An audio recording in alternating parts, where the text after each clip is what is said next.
ஆசீர்வதிக்கும் தேவன் நம்மை ஆசீர்வதிப்பாரே. துதி ஸ்தோத்திரம் இயேசுநாதா, துதி உமக்கே என்றுமே. இன்று ஒரு வசனம். விவாகம் யாவருக்குள்ளும் கனமுள்ளதாயும் விவாக மஞ்சம் அசுசிப்படாததாயும் இருப்பதாக. எபிரேயர் 13:4. கர்த்தருக்கு பிரியமான தேவனுடைய பிள்ளைகளே, தேவனாகிய கர்த்தர் மனுஷன் தனியா இருப்பது நல்லதல்ல என்று பரிசுத்த பிதா ஏற்படுத்தியது திருமணம். ஆகையால் திருமணம் கனம் உள்ளது. தேவனாகிய கர்த்தர் தான் மனுஷனில் எடுத்த விலா எலும்பை மனுஷியாக உருவாக்கினார். உலகின் முதல் திருமணத்தினை பரிசுத்த பிதா முன்னின்று நடத்தினபடியால் திருமணம் கனத்துக்குரியது. புருஷன் தன் தகப்பனையும் தன் தாயையும் விட்டு தன் மனைவியோடு இசைந்திருப்பான் என்றார் பிதா. பெற்றோரே, பிள்ளைகளுக்கு திருமணம் செய்து வைத்தால் அவர்களை வாழ விடுங்கள். சொந்த ஆலோசனைகளை சொல்லி திணறடிக்காதீர்கள். தேவன் ஆதாம் ஏவாளை இணைத்து பருகி பெருகும்படியாக ஆசீர்வதித்தார். அதனால் திருமணம் ஆசீர்வாதமானதாகும். கர்த்தர் உனக்கும் உன் இளவயதின் மனைவிக்கும் சாட்சியாக இருக்கிறார். உடன்படிக்கையின் மனைவிக்கு துரோகம் பண்ணாதே, மனைவியும் புருஷனுக்கு துரோகம் பண்ணாதே. கணவன் மனைவி என்ற தூய்மையான உறவுக்கு பரமபிதாவே சாட்சி. இருவரும் ஒருவருக்கொருவர் உண்மையாக வாழ வேண்டும். விவாகம் யாவருக்குள்ளும் கனமுள்ளது, விவாக மஞ்சம் அசுசிப்படாததுமாய் இருப்பதாக. கணவன் மனைவிக்கிடையே நடைபெறும் தாம்பத்தியம் தூய்மையானது, அவர்கள் பெற்றெடுக்கும் பிள்ளைகளும் தூய்மையானவர்கள். ஆகையால் தான் பைபிள் எந்த குழந்தையும் பாவத்தோடு பிறப்பதில்லை என்கிறது. தள்ளிவிடுதலை நான் வெறுக்கிறேன் என்று கர்த்தர் சொல்லுகிறார். கர்த்தர் வெறுக்கின்றபடியால் திருமண முறிவு என்பது பாவம் என்பதை நாம் உணர வேண்டும். இதனால் யாரும் இதை செய்யவும் கூடாது, செய்ய உடன்படவும் கூடாது. அவனவன் தன் சொந்த மனைவியையும் அவளவள் தன் சொந்த புருஷனையும் உடையவர்களாய் இருக்க வேண்டும். புருஷன் மரித்த பின்பு ஸ்திரீ நியாய பிரமாணத்தினின்று விடுதலையானபடியால் வேறொரு புருஷனை விவாகம் பண்ணினாலும் அவள் விபச்சாரி அல்ல. கைம்பெண்ணாகவோ ஒண்டியாகவோ வாழ்வதை விட திருமணம் செய்யலாம். கணவன் மனைவி பந்த பிணப்பை பரிசுத்த ஆண்டவர் இயேசு கிறிஸ்துவுக்கும் அவருடைய மைமையான சரீரமான சபையுடன் இணைத்து ஒப்பிடுவதால் திருமணம் கனமுள்ளது.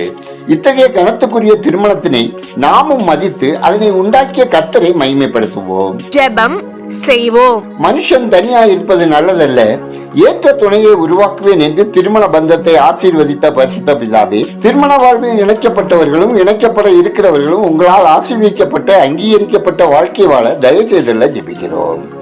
ஆண்டவரே, திருமண பந்தம் கர்த்தர் ஏற்படுத்தியது. அதை அசுசிப்படுத்தாதவர்களாக எந்த சூழ்நிலையிலும் கணவன் மனைவி ஒருவர் பாரத்தை ஒருவர் சுமந்து ஒருவர் குற்றத்தை ஒருவர் மன்னித்து தேவ அன்போடு இணைந்து வாழவும், பெற்றவர்கள் நல்ல ஆலோசனைகளை தந்து வேத வசனத்தின்படி பிள்ளைகளுக்கு போதித்து சாட்சியாய் வாழவும் வழிநடத்திட ஜெபிக்கிறோம். கர்த்தாவே, ஒவ்வொரு குடும்பத்திலும் கிரிய செய்ய முனைகிற பிரிவினை நாவியின் கிரியைகள் அழிக்கப்படவும் பிரிந்தவர்கள் இணைந்து வாழவும் கிருபை தந்தல்ல ஜெபிக்கிறோம். தேவனே, உம்மிடமிருந்து ஆசீர்வாதங்களை பெற்று அனுபவிப்பதற்கான தூய்மையான இருதயத்தையும் சுத்தமான கண்களையும் ஒவ்வொருவருக்கும் தந்தர்ல ஜெபிக்கிறோம். ஆண்டவரே, மூட்டு வலியினால், கால் வலியினால், எலும்பு தேய்மானங்களினால் துன்பப்படுகிற ஒவ்வொரு மக்களுக்கும் அவர்கள் பலவீனங்கள் மாற செய்து வலிகள் வேதனைகளிலிருந்து விடுவித்து அவர்கள் தங்கள் கடமைகளை சிரமமின்றி செய்யத்தக்கதான கிருபை தந்து காத்தர்ல ஜெபிக்கிறோம்.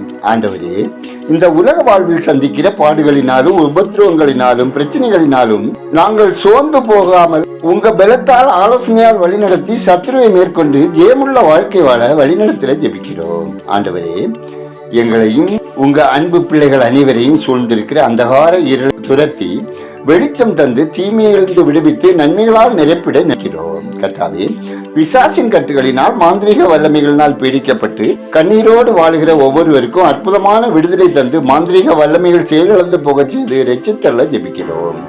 ஆண்டவரே, நெடுங்காலமாய் பற்பல வியாதிகளினால் பீடிக்கப்பட்டு சமாதானம் இழந்து துன்பத்தோடு கண்ணீரோடு வாழுகிற ஒவ்வொருவரையும் உங்க தழும்புகளால் குணப்படுத்தி மகிழ்வான வாழ்க்கை வாழ இரக்கம் செய்தல்ல ஜெபிக்கிறோம். கர்த்தாவே, ஒவ்வொருவரின் கையின் பிரயாசங்கள் அப்பம், தண்ணீர், வருமானம், தொழில், வேலை, வியாபாரம், விவசாயம் ஆசீர்வதிக்கப்படவும், வருமானம் குடும்ப தேவைகளுக்கு போதுமானதாக இருக்கவும், வீண் செலவினங்கள் தவிர்க்கப்படவும் தேவரீர் தயவு செய்தல்ல ஜெபிக்கிறோம். ஆண்டவரே, ஒவ்வொரு பிள்ளைகளும் பள்ளி கல்வியிலும் வேத அறிவிலும் வளர்ந்து பெருகவும் தேவரீர் பிள்ளைகளை வேதத்துக்கு புறம்பான அழகு, ஆடம்பரம், நடத்தை, பேச்சு ஆகிய செயல்களை தவிர்த்து பாதுகாப்பாய் பரிசுத்தமாய் வாழ அனுக்கிரகம் தந்தல்லுங்க.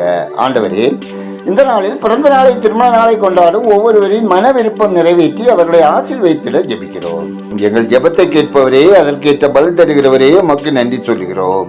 துதிகரமைமை உமக்கே செலுத்துகிறோம். இயேசுவின் நாமத்தில் ஜெபிக்கிறோம் எங்கள் ஜெபங்களும் நல்ல பிதாவே, ஆமேன்.